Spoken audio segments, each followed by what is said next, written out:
20, it's about the infective endocarditis. It's an infection of the endocardial surface of the heart, typically involving one or more of the heart valves, caused by bacteria more than being caused by a fungi. So, again, it's in the endocardium and involves one or more heart valves, and it's caused by bacteria more than the fungi. There are basically two main forms, the acute and subacute. So for the acute, classically, it's caused by Staph aureus, Staphylococcus aureus. It's the one that has high virulence. That's how it's acute, and it has large destructive vegetation. So large destructive vegetations, as in A, we'll see that it's on a previously normal valve. So basically, they're affecting um, just a random normal valve, and of course because it's acute, so it has a rapid onset. So for A, these are the herbs, these are the yellow a little thing, these are actually not little, these are like large vegetations in the acute uh, a condition of infective endocarditis. For the subacute, it's a classically very dense streptococci. That's the causative organism, very dense streptococci. It has low virulence, and of course, because it's subacute and low virulence, then we have now smaller vegetations on basically a congenitally abnormal or diseased valve. So the valve they're affecting is not originally normal or just fine. So it's congenitally abnormal or a disease valve, and this happens as a sequelae of dental procedures like dental extractions, stuff like these. And it has, of course, because it's subacute, it has a gradual onset. So it presents with fever, that is the most common symptom, and also it may have new murmur because it's affecting the valve. So basically, we can hear the blood going through that diseased valve. Abnormally. So, vascular and immunologic phenomena. So, it has two main types of phenomena that we're talking about.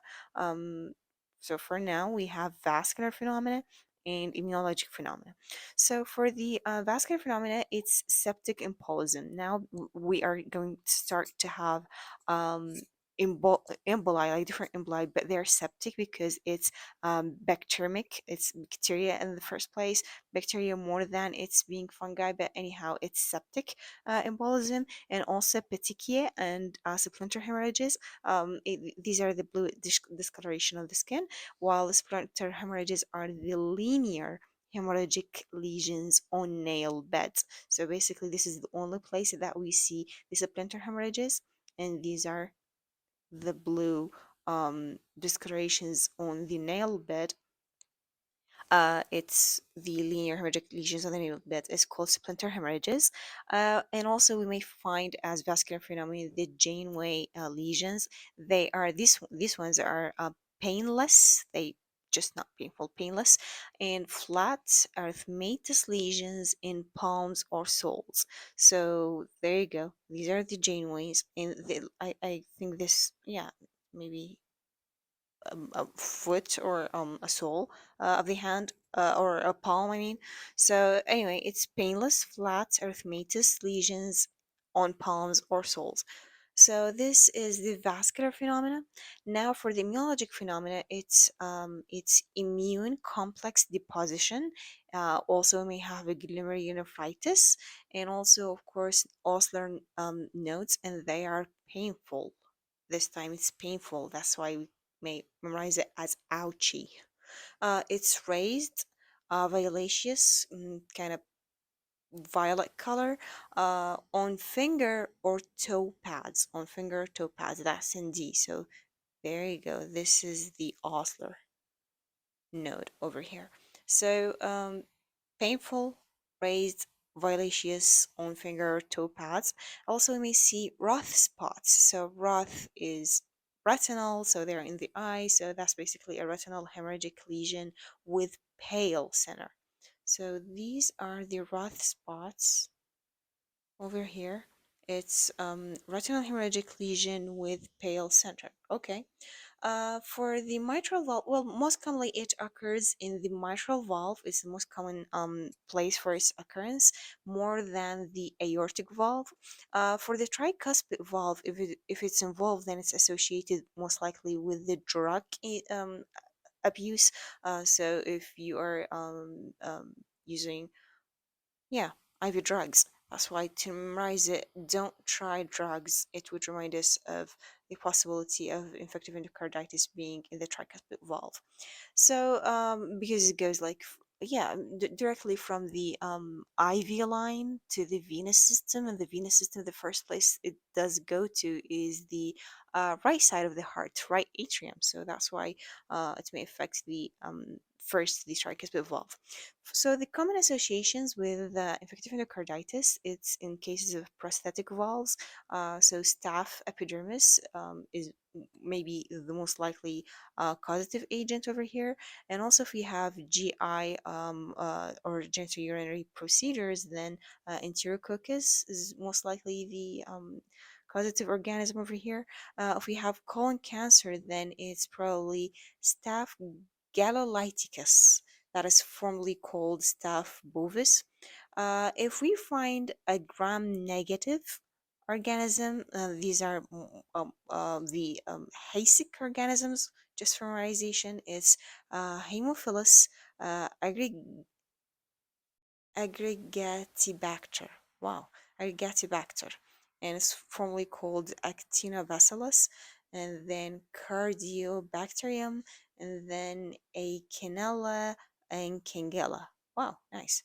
So if well, some organisms they show negative on culture, so the culture would show negative.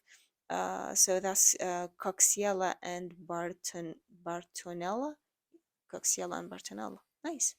And also injection drug use, like Staph aureus, Pseudomonas, and Candida. And we may have also endothelial injury. We basically formally said that it's in the endocardium. Okay, so now I was talking about the same thing. It's the endothelial injury. There may be formation of vegetations consisting of these vegetations consisting of platelets, fibrin, and microbes. That's on the heart valves. So these are what the vegetations are made of, consisting of aggregations of platelets, fibrin, and microbes. That's on the heart valves. That's how it leads to valve regurgitation and then septic embolism, because it goes through the systemic circulation in the left-sided endocarditis, and also it goes into the pulmonary circulation if these vegetations are found on the right side, just like IV drug abusers. And the diagnosis requires multiple blood cultures in order to know what is the specific causative organism, and also, of course, to see the heart, we need to do echocardiography. Okay.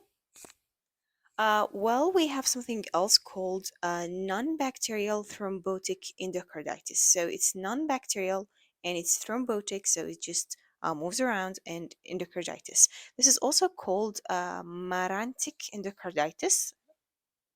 Marantic endocarditis. Okay, it's rare. That's good to know. It's rare.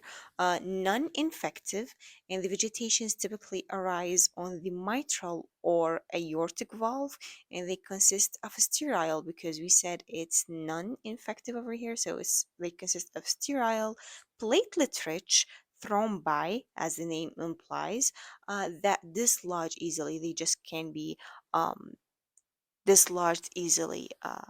Yeah, not scraped off. No, it just dislodges easily, usually asymptomatic until embolism occurs. So we basically don't feel them because they're not infective. So I guess there are no systemic symptoms like fever or pain or whatever. So that's why they're unfelt. They go by asymptomatic until a small part of it dislodges and goes around and causes embolic effects obstructing something, that's when we start to have the symptoms.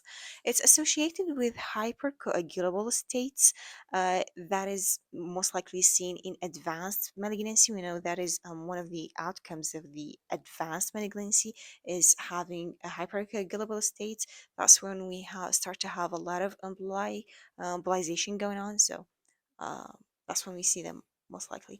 That especially in the pancreatic adenocarcinoma, so especially in the pancreatic adenocarcinoma or systemic lupus erythematosus. That's when it's called Liebman-Sachs endocarditis in this setting. If it's in the SLE, then it's called Liebman-Sachs endocarditis. And that is it.